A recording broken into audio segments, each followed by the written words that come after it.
मेरी वॉइस में थोड़ी चेंजेस आ सकते हैं एंड आपको ऐसा लग सकता है कि वॉइस डिफरेंट है, लेकिन ये मेरी वॉइस है। मुझे थोड़ा कफ एंड कोल्ड हो रखा है, जिसकी वजह से वॉइस थोड़ी चेंज लग सकती है।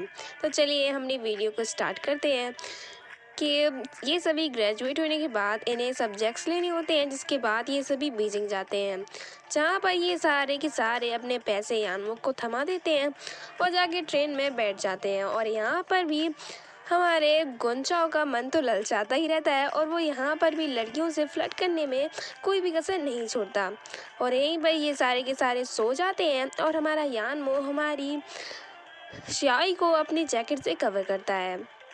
और इसके बाद जब ये सभी बाहर निकलते हैं और होटल में ठहरने के लिए रुकते हैं, तो फिर एक दूसरे से पैसे मांगते हैं और एक दूसरे की तरफ देखते हैं। तो तभी इन्हें याद आता है कि यानमू ने जिस जैकेट में पैसे रखे थे उससे तो उसने श्याओई को कवर किया रखा था और श्याओई उसे गलती से वहीं पर छोड़कर आ गई। और इसके बाद फाइनली इन सभी को यानमो के रिलेटिव्स के यहाँ रहने के लिए जगह मिली जाती है और यहाँ पर ये सभी ठहरते हैं।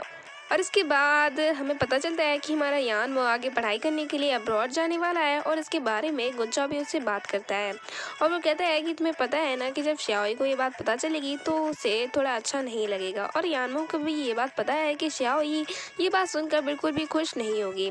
और यहीं पे हम वूई को देखें तो उसके बॉयफ्रेंड से उसका ब्रेकअप हो चुका है एंड अब उसका जो क्रश है वो सीधा हमारे गुंचाओ पे ट्रांसफ़र हो चुका है, जिसके लिए उसे डेट पर जाना है। और वो काफ़ी अजीब तरीके से तैयार होकर हमारे गुंचाओ से पूछती है, तो गुंचाओ से के साथ जाने के लिए मान जाता है और ये दोनों आसपास घूमते हैं।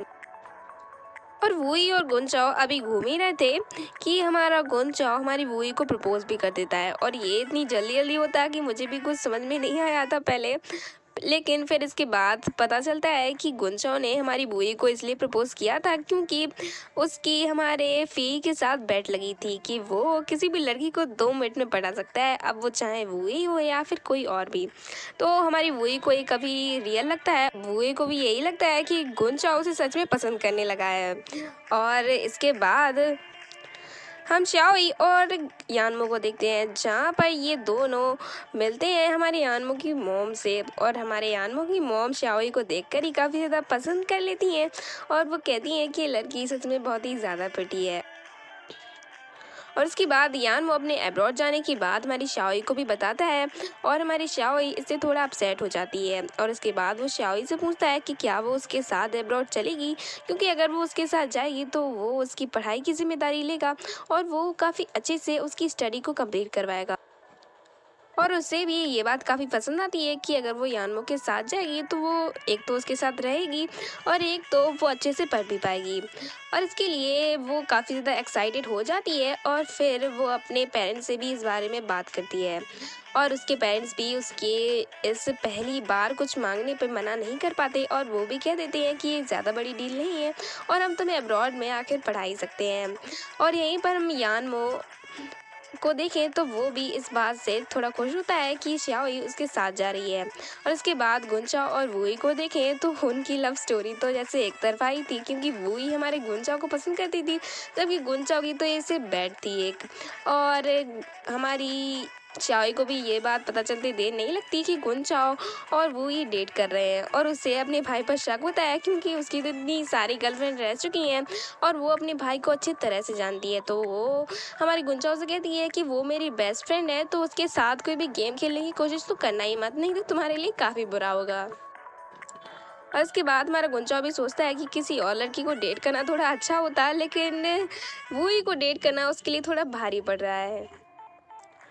और इसके बाद हमारी वूई को ये बात पता चलते थोड़ी ज़्यादा देर नहीं लगती और वो फेई और हमारे गुंचा को बात करते सुन लेती है कि इन दोनों की तो बैट लगी थी और हमारा गुंचाओ हमारी वूई को सच में पसंद नहीं करता, लेकिन वो इसको ज़्यादा सीरियसली नहीं लेती और फिर वो हमारे गुंचाओ से बात भी नहीं करती। लेकिन हमारा गुंचाओ इस गेम के चक्कर में अपनी इतनी अच्छी फ्रेंड तो नहीं खो सकता और इसके बाद वो वूई से जाके सॉरी बोलता है और वूई उसके सामने काफ़ी ज़्यादा भाव खाती है और वो कहती है कि तुम्हें 1 साल के लिए मुझे जो क्लास की क्लीनिंग ड्यूटी करनी थी वो तुम्हें करनी पड़ेगी। और इसके बाद हमारा गुंचाओ सारी बातें मान जाता है और हमारी वूई उससे खिड़की पर पानी डालकर उसे सफाई करवाती है और उसे परेशान करती रहती है और वो इस हद तक उसे परेशान करती है कि मेरी डस्टबिन में एक ब्रेसलेट चली गई है तो तुम उसे भी निकाल लो। और हमारे गुंजा को ना चाहते हुए भी ये काम भी करना पड़ता है। और इसके बाद स्कूल में एक नई स्टूडेंट की एंट्री होती है और वो काफ़ी ज़्यादा ब्यूटीफुल रहती है और इसके आसपास काफ़ी ज़्यादा लड़के भिनभिनाते घूमते रहते हैं। और जहाँ पर वो बैठती है वो जगह तो बिल्कुल जैसे टूरिस्ट स्पॉट बनी जाता है। और हम बता दें तो ये किसी से भी बात नहीं करती और इसी की वजह से सारी लड़कियां उसे काफ़ी ज़्यादा रूड मानती हैं।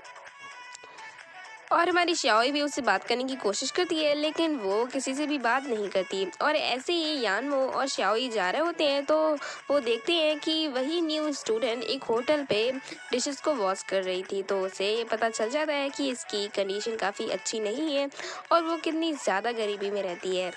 और उसकी डिशेस वॉश करते हुए एक फ़ोटो लेकर एक लड़का एक ग्रीन बोर्ड पर चिपका देता है क्योंकि उस लड़की ने उसे रिजेक्ट कर दिया था। तो वो उसका बदला काफ़ी अच्छे से लेना चाहता था जिसके लिए वो उसकी फ़ोटो ग्रीन बोर्ड पे लगा देता है। जिसके बाद टीचर वहाँ पर आते हैं और वो उस फ़ोटो को निकालने के लिए बोलते हैं। लेकिन उस लड़की की मजाल तो देखो, वो अभी भी सुधर नहीं पाता।